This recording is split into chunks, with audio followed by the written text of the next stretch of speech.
Hey, Kyle here with winthehouseyoulove.com. Today we're talking about how to avoid a ripoff refinance and shady lenders. So interest rates are crazy low right now. And what is easy to do is get into a bad refinance, something that doesn't benefit you well in the future. So we're going to talk about three things in this video. Number one, shady stuff lenders do, and trust me, they do some shady stuff here. Also, how to make sure you're not getting ripped off. I'll show you a tool that you can use. And then finally, how to get out of a refinance, both before and after closing, in case you made a decision that maybe you want to back out of. All right, so first, let's talk through some examples of what lenders do that can be shady and doesn't actually contribute to you having a successful refinance. The whole point of a refinance is for you to save money in the long run. And the problem with a lot of lenders is they just want to make money, and frankly, they're not as interested in if it's a good deal for you or not. So it's not illegal, it's just something that can benefit the lender, but possibly not benefit you, okay? So when rates are low, lenders love refinances. Refinances are so much easier for lenders to do, and they're cheaper for lenders to do since they can get them done quicker. So refinances are incredibly profitable for lenders. So when rates become low, lenders use that as a tool, a marketing tool to say, hey, rates are low. It's lower than what you have right now. You want to go ahead and refinance. But there's so many more things that go into that decision than just a rate. All right. So what they'll do is they'll use ads, and you've probably seen these ads where lenders coming out and they'll say, we'll give you 1.75% on this loan. And you're advertising these crazy low interest rates. And while they might exist, they just include so much extra cost and fees that it doesn't really make sense for you to move forward with that kind of refinance. Also, you might get letters in the mail. So maybe you got a letter in the mail if you have a current mortgage right now that says, you're pre-approved for this specific amount. You can save this amount of money on your interest payment or on your mortgage payment. And they're all basing this off of like tax and county information and estimates, not actually what you're approved for. And so often they'll use interest rates to kind of flash in front of you just to get you hooked in.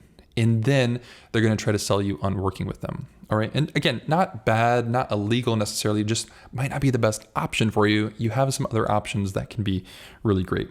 Something that you might hear a lender say is, we have to lock now. Interest rates are changing. They might go up. We have to lock this in right now. That is a pressuring tactic. Okay. So the only reason somebody would say this is pressuring. Now, when we're advising clients, very often we can say, yeah, there's a possibility that interest rates could go up, but never should your loan officer pressure you into locking so that you work with them. All right, you have full control to be able to shop your rate and do whatever you'd like with a refinance. Don't feel pressured into doing that. Something that you also might see is you need to pay the application fee so we can get this started. Something along that line. Some lenders charge an application fee, which I think is incredibly dumb. An application fee is something that would be charged up front. If your lender is charging you an application fee, just go to another lender. Okay, you don't need to pay an application fee at all. Most lenders don't charge an application fee. There's no point in paying an upfront fee just to work with somebody. It's ridiculous. Personally, that's what I think. Also, an instant pre-approval is garbage marketing. So a pre-approval without you submitting an application and information and documentation is worth nothing. But you'll see companies waving that around, waving the word pre-approval around like, it's the thing that's going to get you into the door. What they use this word for is they want to make the process seem easier and have less friction, so you're more willing to work with them, right? So if a lender can have an app where you can go enter a couple pieces of information, they say you're pre-approved, then automatically you're saying, well, it's just going to be easier to go with this company instead of shopping around and doing the whole process with everybody else. Well, in reality, you're going to have to go through the same process with this lender that pre-approved you based off of an internet, 5 questions on the internet, or a letter that they sent to you. Okay, but they're just trying to use this as a marketing technique to, make the process seem easier, so you're more willing to work with them. Something huge that lenders do in a refinance is point stuffing, and a discount point, is 1% of your loan amount. And what this will do is it's actually prepaid interest that buys down your interest rate. Okay, so maybe you'd be offered a 3% interest rate with no points. You could pay maybe 1 point, so 1% of your loan amount, and that's going to drop that maybe down to a 2.875%. Okay, so the math doesn't always work like that one-to-one, but basically you're prepaying interest. Now, what lenders will often do is they'll advertise an extremely low interest rate, like this 1.75%, but in very fine print, or sometimes not in fine print, which is illegal, it might say 3 points. Well, 3 points is a lot of money if we're talking about an average $200,000, $250,000 loan. That is an incredible amount of money just to get that lower interest rate, and often is not worth it, okay? And then also, this is really big to watch out for, is a refinance might save you money monthly, and it might have a lower interest rate. And immediately we assume, well, if it saves me money monthly and has a lower interest rate, it must be a good deal. But it's not, because what it actually can do is wipe out your equity. Because a refinance still has closing costs. The average closing cost that you're going to see on a refinance throughout the US is about $5,700. Okay.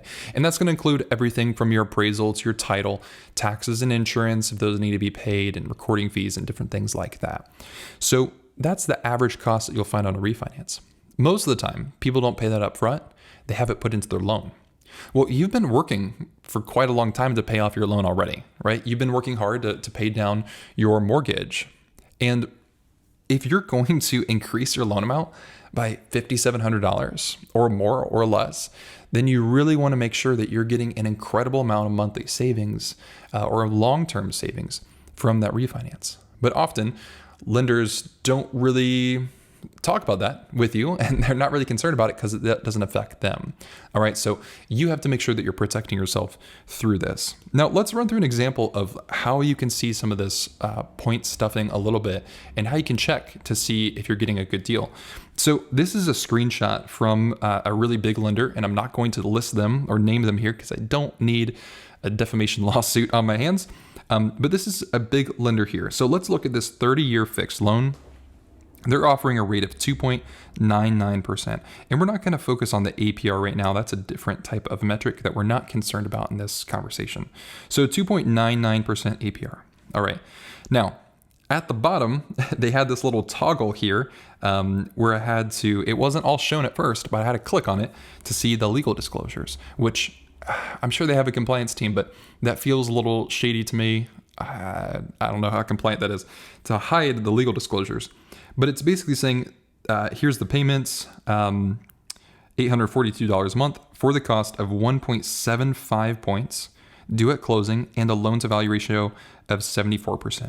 So they're basically saying this is with 25% down and it's a 1.75 points. Okay. So these small little details are huge because this, you see these rates being advertised.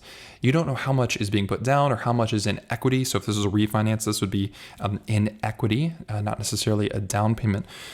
But they don't tell you all this as prominent as the other information. They want to bring your attention in with the rate.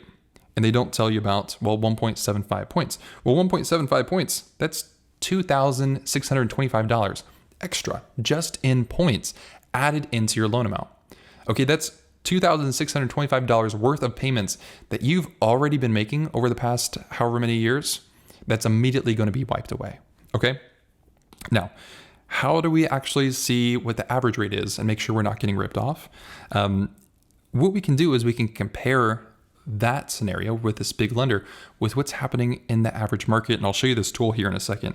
But I can see in Ohio, most lenders are averaging 2.875 with the same thing, same 25% down, decent credit score.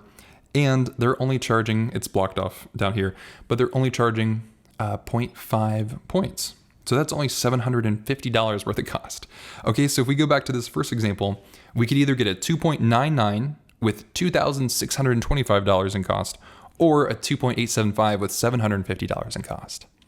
It's very clear that the most cost savings you have, both in upfront cost and interest rate, is by shopping around and figuring out what other lenders are offering other than just what's being advertised to you. Okay, so what can you do? Like we've heard all of this about what lenders can be doing, what to watch out for. What can you actually do? The first thing is look at the CFPB's rate checker. So it's the Consumer Financial Protection Bureau. And what they do is if you Google CFPB rate checker, it has a tool, which is this right here, where you can go ahead and enter some information about your loan, and it will show you what average lenders are quoting in that market. So you can see, if you're getting quoted a 3.75 with this scenario, then maybe you should shop around a little bit more because most lenders are quoting 2.875. And same thing, if a lender is quoting a 2%, well then maybe I might have some concerns and want to do a little bit more digging because most lenders are doing a 2.875. Okay, so CFPB rate checker. Also, instead of just responding to lenders that reach out to you, I would want to be more proactive than reactive. Okay, so if you're getting mailers or you're getting calls or emails, those, think about that company. That company is spending money on advertising, and that advertising money is being paid for through other people's interest rates. So normally the companies that advertise a lot tend to have higher rates, okay, because they have to pay for that marketing somehow. So instead of responding to the advertisements that come in, it might be more beneficial for you to reach out to somebody, because then you know that there's a higher chance that they're not going to be predatory or scummy in their lending practices if you're reaching out to them. Also, shop with a couple different lenders and ask questions. I think it's really good to get 3 quotes. One from a big lender, one from a local credit union, and one from a local mortgage broker. That's going to give you a really nice spread of different loan options. Also, you want to understand the break even. So you want to understand what's your monthly savings and then what's your total cost as well. All right. So if it costs you $6,000 to do the refinance, even if you're putting it back into your loan, figure out what is your monthly savings. Okay. If we save $60 a month, okay, well, it's going to take us about 100 months to break even. That's not a super great deal, right? So make sure you understand what your break even is, because if you refinance before your break even period, there was no point in you doing a refinance. You lost money. All right. And then here's the big thing. You can always back out before and sometimes after a refinance. So this is how it works. So let's say that you applied here. So this is when we first started the refinance. Taking you all the way to the closing table, when you sign final documents, this might take somewhere around 30 days. Okay. Anywhere through this point, you can change lenders, you can back out whenever you want, okay? There's nothing binding you to a loan, to a refinance, to a specific lender until you sign at the closing table. At any point in time, you can back out and change lenders. The only thing you're going to want to watch out for is if you did an appraisal, you're probably not going to be able to get a refund for your appraisal, all right? Because that's going to be paid for upfront to a separate third-party appraiser. But you can back out anytime during that period. Now, refinances have a really interesting thing called a right of rescission. And a right of rescission basically says, after you sign at the closing table, you have 3 days, okay? So you have 3 days that you're allowed to legally back out of that refinance. So let's say you signed and closed on your refinance yesterday, and you paid the money that you needed to for your refinance. Let's say it was maybe $1,000 to refinance out-of-pocket cost. You can cancel that deal for up to 3 days after closing. You just have to contact the lender. Usually you have to do it in writing to be able to rescind your loan. Okay, so this is incredible because you're allowed to sit with that refinance for a couple of days before it actually gets funded. So after this 3-day period, that's when the lender is then going to fund the loan. So that's when they're going to send the money to pay off your current loan and provide you with the new one. But you have this period of time and this period of time to be able to back out of the loan if you want to. All right, so I hope that helps you out. If you want to learn more about points, how they work, and if you should pay them on your mortgage when you're doing a refinance or a purchase, this video over here is going to help you understand why points might not be the best option for you.